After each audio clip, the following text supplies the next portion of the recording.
what would increased competition mean in New Jersey? I'm Jill Horner. This is Comcast Newsmakers. With me this hour is New Jersey State Assemblyman Chivukula of the 17th District. Thanks for being with us. Thank you, Jill. First of all, let's talk a little bit about the committee you're on. This is related to energy and telecommunications. What's the overall role of the committee? And then we'll get into the specifics of this bill. No, we have. I am the chairman of the Assembly Telecommunication and Utilities Committee. Telecommunications, and it could be wireless, it could be landlines, and also cable, because we had recently passed a legislation, became law. It's a statewide video franchising instead of going by municipality, and we're overseeing that. And Board of Public Utilities oversees that as a regulatory body. We have jurisdiction over the policies we make over the BPU.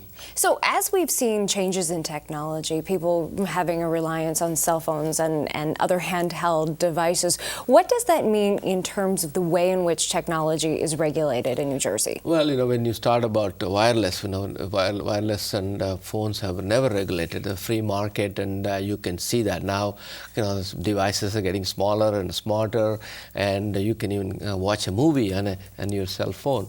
Whereas when the Ma Bell was split in 1983 as part of the divestiture, and the regional bells, like different companies now is Verizon and GT, different companies that have been providing a service known as landline service or plain old telephone service, which has been left behind. Nobody has really looked at how come people look at for like competition. You don't have like competition because nobody is going to put cables, wires underneath to run these phones.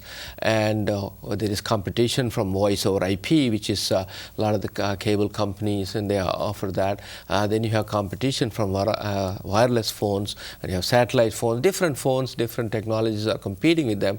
Because we are trying to regulate this particular thing, what happened is there's no investment that is not being made, and so they're way behind, and landlines are way behind. So when we talk about this competition, from everything from voice over IP to cell phones, what does a lack of regulation in those areas mean in terms of the traditional phone service? Well, I think the key here is that we want to protect the safety net. That's the first important, meaning that we want to protect our vulnerable citizens, senior citizens, and disabled people. We want to protect the people living on fixed incomes.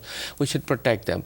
But at the same time, because regulators' mentality is that, oh, I got them, you're under my control, so regulate, telling them what size your bill, font size should be. They're over-regulation. So by opening it up and making sure that leave some of the discretion to the companies, phone companies, so that way they can do investments and create more jobs and bring more up-to-date technologies through to the customers that they have. Now, you're introducing legislation. What would this legislation actually include? Because we're talking about potentially removing some of the regulations from our traditional phone service, not increasing them on these other competitive That's correct. areas. Yeah, it's not about what we want to see is how do we attract investment, how do you create jobs, and how do you make those customers who are dependent on this plain old telephone service and make them affordable to better technologies. I think that's the thing. So one of the things we're doing is that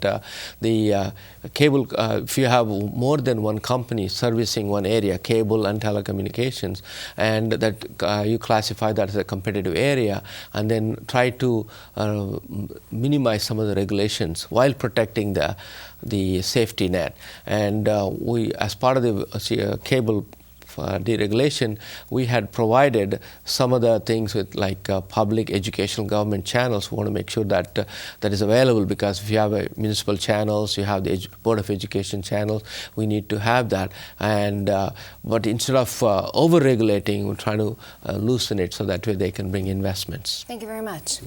We've been talking with New Jersey State Assemblyman Chivukula. I'm Jill Horner.